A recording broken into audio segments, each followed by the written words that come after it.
Hi friends, welcome back to my YouTube channel in this world. ഇത് Sunday 15th June എടുത്ത വീഡിയോ ആണ് കേട്ടോ. രാവിലെ ഞാനും എന്നെ കൂടി എഴുന്നേറ്റ് വന്നപ്പോൾ അമ്മ മുട്ട ബിരിയാണി ഉണ്ടാക്കായിരുന്നു കേട്ടോ. അപ്പോൾ റെസിപ്പി എന്തായാലും ഞാൻ പറയാം. ഓൺ റെസിപ്പിയൊന്നും അല്ല. കുറച്ച് വെളുത്തുള്ളി, ചുമന്നുള്ളി, പച്ചമുളക്, ഇഞ്ചി ഇതെല്ലാം കൂടി ചോപ്പറിലിട്ടൊന്ന് ചോപ്പ് ചെയ്തെടുത്തു. എന്നിട്ട് കുക്കർ അടുപ്പത്ത് വെച്ചു. അതിലേക്ക് 2 ടേബിൾ സ്പൂൺ നെയ്യ് ഒഴിച്ചു. അതിലേക്ക് കുറച്ച് കറുവപ്പട്ട, ഗ്രാമ്പൂ, 2 ഏലക്ക ഇതൊക്കെ ഇട്ട് ഇതിൻ്റെ കൂടെ തന്നെ നമുക്ക് ഒരു സൈഡിൽ കുറച്ച് നട്ട്സും സവാളയൊക്കെ നമുക്ക് ഡെക്കറേറ്റ് ചെയ്യാനായിട്ടൊന്ന് വഴറ്റിയെടുക്കാം കേട്ടോ. ഇതിന് പുറമെ ഞാൻ 2 സവാളയും കൂടി ചോപ്പ് ചെയ്ത് വെച്ചിട്ടുണ്ടായിരുന്നു. അപ്പോൾ നമുക്ക് ആദ്യം ഈ നെയ്യ് ചൂടായിരിക്കുന്നതിലേക്ക് നമ്മൾ ആദ്യം ചോപ്പ് ചെയ്ത് വെച്ച ഇഞ്ചി, പച്ചമുളക്, ചുവന്നുള്ളി ആ ഒരു കൂട്ട് നമുക്ക് ആഡ് ചെയ്യാം. എന്നിട്ട് ആവശ്യത്തിന് ഉപ്പും കൂടി ആഡ് ചെയ്ത് കൊടുക്കാം. അത് നന്നായിട്ട് വഴറ്റുക. അതൊന്ന് വഴന്ന് വരുമ്പോൾ നമ്മൾ ബാക്കി ചോപ്പ് ചെയ്ത് വെച്ചേക്കുന്ന സവാളയും കൂടി ആഡ് ചെയ്യണം കേട്ടോ. പക്ഷേ അത് ഞാൻ വീഡിയോ എടുക്കാൻ വിട്ടുപോയി. അപ്പോൾ ഇനി നമുക്ക് പൊടികളൊക്കെ ആഡ് ചെയ്ത് കൊടുക്കാം.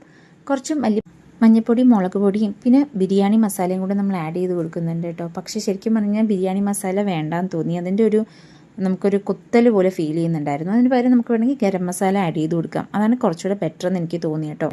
എന്നിട്ട് അത് നന്നായിട്ട് ഇളക്കിയിട്ട് അതിലേക്ക് നമുക്ക് കുറച്ച് മല്ലിയില ആഡ് ചെയ്ത് കൊടുക്കാം. നമുക്ക് 2 തക്കാളി ചെറുതായിട്ട് അരിഞ്ഞതും നമ്മൾ വെച്ചിട്ടുണ്ട് കേട്ടോ. അതും കൂടെ നമുക്ക് ആഡ് ചെയ്ത് നന്നായിട്ട് മിക്സ് ചെയ്തെടുക്കാം. ആവശ്യത്തിന് ഉപ്പ് ആഡ് ചെയ്യാൻ മറക്കല്ലേ.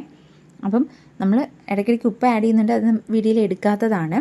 അപ്പോൾ അത് നന്നായിട്ടൊന്ന് വഴന്ന് തക്കാളിയൊക്കെ നല്ലൊരു ലൂസ് പരുവാകുമ്പോൾ പുളിയില്ലാത്ത 4 ടേബിൾ സ്പൂൺ തൈരും കൂടെ ആഡ് ചെയ്ത് കൊടുക്കാം. എന്നിട്ട് അത് നന്നായിട്ട് മിക്സ് ചെയ്തെടുക്കണം. അപ്പോഴേക്കും നമുക്ക് പോയി ബ്രേക്ക്ഫാസ്റ്റ് കഴിച്ചിട്ട് വരാം. അപ്പം ഞാൻ അന്നക്കുട്ടി അമ്മയെ ഏൽപ്പിച്ചിട്ട് ബ്രേക്ക്ഫാസ്റ്റ് കഴിക്കുമ്പോൾ എൻ്റെ ഫേവറേറ്റ് ഐറ്റമാണ് കപ്പയും മുളകും പിന്നെ കാന്താരി ചമ്മന്തി. അയ്യോ, പറയുമ്പോഴേ വായന്ന് വെള്ളം വരിക, അത്രയ്ക്ക് ഇഷ്ടമാണ് കേട്ടോ. ഇത് എൻ്റെ തലയിൽ കണ്ടു. ഞാൻ എത്ര ഒതുക്കി വെച്ചാലും ഈ ബേബി ഹെയർസ് ഇപ്പം ഇങ്ങനെ പൊന്തി നിൽക്കുന്നുണ്ട്. എന്താണെന്നറിയത്തില്ല. ഇപ്പം ഇത് ഷാമ്പു ചെയ്തിട്ടുള്ള അവസ്ഥയാണ് കേട്ടോ. അല്ലെങ്കിലും ഇങ്ങനെയൊക്കെ തന്നെയാണ്. അപ്പം ഞാൻ കാപ്പി കുടിച്ച് കഴിഞ്ഞപ്പോഴത്തേനും ഒരു അത്ഭുതകരമായ കാഴ്ച കണ്ടു. ഇതേണ്ട അപ്പൂട്ടൻ അമ്മുഞ്ഞെ സഹായിക്കുന്നു. ശരിക്കും സഹായിക്കുന്നതല്ല, ആൾക്ക് ബ്രേക്ക്ഫാസ്റ്റ് വേണ്ട, പകരം ഈ ബിരിയാണി റെഡിയായിട്ട് കഴിച്ചോളാം എന്ന് പറഞ്ഞിട്ടിരിക്കുകയാണ് കേട്ടോ. തൈര് ചേർത്ത് നന്നായിട്ട് ഇളക്കി വെച്ചിട്ട് അതിലേക്ക് നമുക്ക് മുട്ട ആഡ് ചെയ്ത് കൊടുക്കാം. നമ്മളിവിടെ 7 മുട്ട എടുത്ത് അതിങ്ങനെ വരഞ്ഞ് വേണം ആഡ് ചെയ്ത് കൊടുക്കാൻ കേട്ടോ. അത് ഞാൻ കാണിച്ചു തരാം. ഞങ്ങൾ 7 മുട്ട എടുത്ത് ഇതിലേക്ക് ആഡ് ചെയ്തിട്ട് നന്നായിട്ട് മിക്സ് ചെയ്യാം. പിന്നെ ഞങ്ങൾ അരി കഴുകി തോരാൻ വെച്ചിട്ടുണ്ടായിരുന്നു. 4 ഗ്ലാസ് അരിയാണ് നിങ്ങൾ എടുക്കുന്നതെങ്കിൽ 7.5 ഗ്ലാസ് വെള്ളമാണ് ചേർക്കേണ്ടത് കേട്ടോ. അപ്പം അത് തിളയ്ക്കുമ്പോഴത്തേക്കും കുക്കർ വിസിൽ വെക്കാതെ ലോക്ക് ചെയ്യാതെ ഒരു 5 മിനിറ്റ് കുക്ക് ചെയ്യുക. എന്നിട്ട് ഒരു 7 മിനിറ്റ് തീ ഓഫ് ചെയ്ത് അടച്ചു വെക്കുക. എന്നിട്ട് തുറക്കാവും. ഇത് തുറക്കുമ്പോൾ നമ്മളുടെ മുട്ട ബിരിയാണിയുടെ അവസ്ഥ ഇതാണ് കേട്ടോ. നമ്മൾ റെഡി ആയിട്ടുണ്ട്. കറക്റ്റ് പരുവത്തിനാണ് നമുക്ക് കിട്ടിയത്. ഇനി നമുക്ക് കഴിക്കാം. അതിൻ്റെ കൂടെ കഴിക്കേണ്ട സാലഡ് ഞാൻ ഓൾറെഡി പ്രിപ്പയർ ചെയ്ത് വെച്ചിട്ടുണ്ട്. അത് ഒരുപാട് വീഡിയോസിൽ ഞാൻ പറഞ്ഞതുകൊണ്ടാണ് അത് പ്രിപ്പയർ ചെയ്യുന്ന വീഡിയോ ഒന്നും ഞാൻ ഇവിടെ ആഡ് ചെയ്യാത്തത് കേട്ടോ. കഴിച്ചപ്പം അടിപൊളി ടേസ്റ്റൊക്കെ തന്നെയായിരുന്നു. അപ്പോഴാണ് ആ ഒരു ബിരിയാണി മസാല നമുക്ക് ചേർക്കേണ്ടിയിരുന്നില്ല എന്ന് തോന്നിയത്.